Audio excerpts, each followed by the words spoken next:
Sanya, a 13-year-old curious city girl who studies in class 8. Mummy, Sanya's mother, who facilitates them in understanding different concepts. Kabir, Sanya's 14-year-old brother, who helps Sanya contemplate things and perform various activities.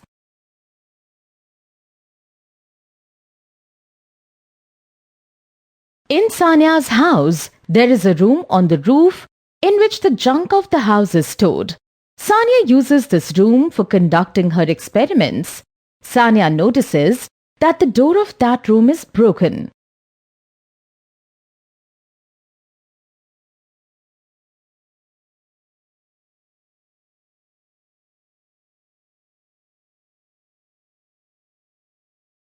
Mummy, look! The door to this room is broken. Anyone can now easily open the door and enter the room. Oh no, that is a big problem. We have already had so many additional expenses this month. The cost of a new door is the last thing that we would want to bear. Can't we try to repair it, Mummy? We can surely look around the junk in this room and find something that can be used for repairing this. Let's see. We can block this broken door with something like, something like a heavy iron or aluminium sheet. That way the door would remain in place, and if anyone tries to remove the sheet, we would get to know from the sound made because of the sheet's movement. Friends, do you agree with me? Can you guess what this characteristics of metals is called? idea is good, Sanya, but we don't have iron sheets in the house. What you are saying is true, Bhaiya, but I had read in my science textbook that iron is malleable and can be hammered to create sheets. Any blacksmith can do this.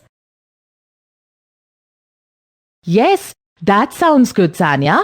Why don't you come with me to the market? Let us get this work done. After some time, now that we have the metal sheet ready, let us fix this to the door using a screwdriver. Oh ho! The tip of the screwdriver is not sharp. This will not help. Mummy, can we not sharpen its tip? This is also made of metal, right? Yes, Sanya. Let me bring a hammer from the toolbox. We can use that to fix this screwdriver. Friends, look what I got from the toolbox. A tester. At times when an electrical appliance is not switching on despite being plugged in, Mummy uses this to test if there is any electrical current in the socket. If there is current passing through in the socket, the small bulb inside this tester lights up. Hey, wait! Let me test your understanding. Can you tell me what we call this property of metals? Sanya, do you know utilizing this property, wires are made using metals? Wires? Making of wires also involves utilizing a property of metals? Yes, wires are made utilizing the tensile property of metals. Oh, okay. Okay, tell me, you have seen wires, haven't you? Can you tell me why there is a rubber-like coating outside the wires? I guess so that we don't get hurt when the current passes through the wires. This rubber stops the electrical current from entering our body. Am I right, Mummy? Absolutely, Sanya. I guess metals have lots of properties. That is why you can make so many things using them.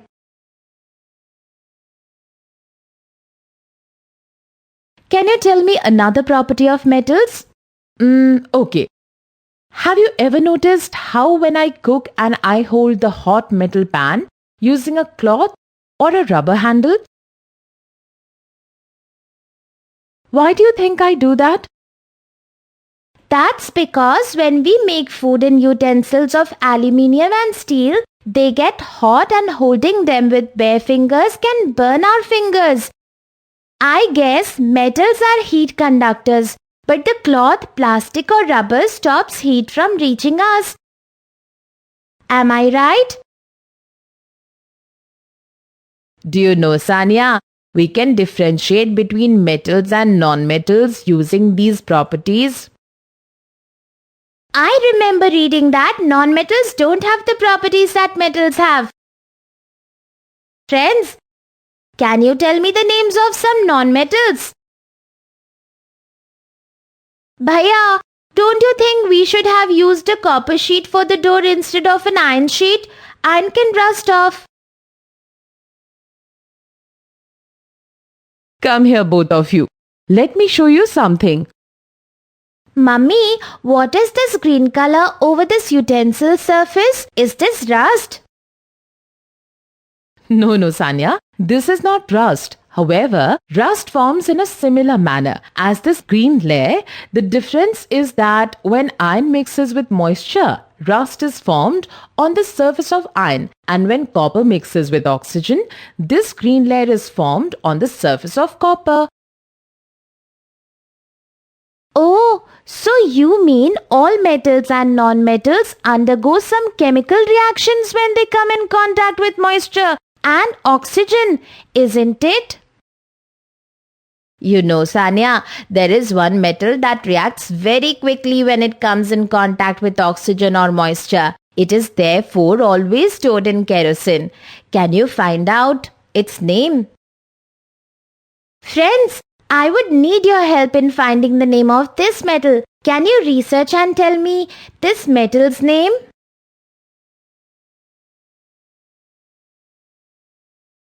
Bhaiya, when I was in the chemistry lab in school last week, I saw that phosphorus was kept dipped in water. Now, considering that phosphorus is a non-metal, does this mean that non-metals do not react with water? Well, that's a good question. And I think you should try and find the answer to that using your textbook. Friends, let us look into our textbooks and see what is it that non-metals react most to. Sanya, do you know the uses of metals and non-metals? Oh yes, metals can be used to make machines, motor cars, trains, utensils and many more things. Nowadays, anywhere we look around, we can see things made out of metals. On the other hand, oxygen is the most important non-metal that we can think of. We all know we cannot survive without it. You know, I had read on the tube of my toothpaste that it contains phosphorus. Can you research and find out the use of phosphorus in toothpastes? Today we learned the following. 1. Physical properties of metals and non-metals. Malleability or ability to get hammered, tensile, sound production, conduction of electricity and heat.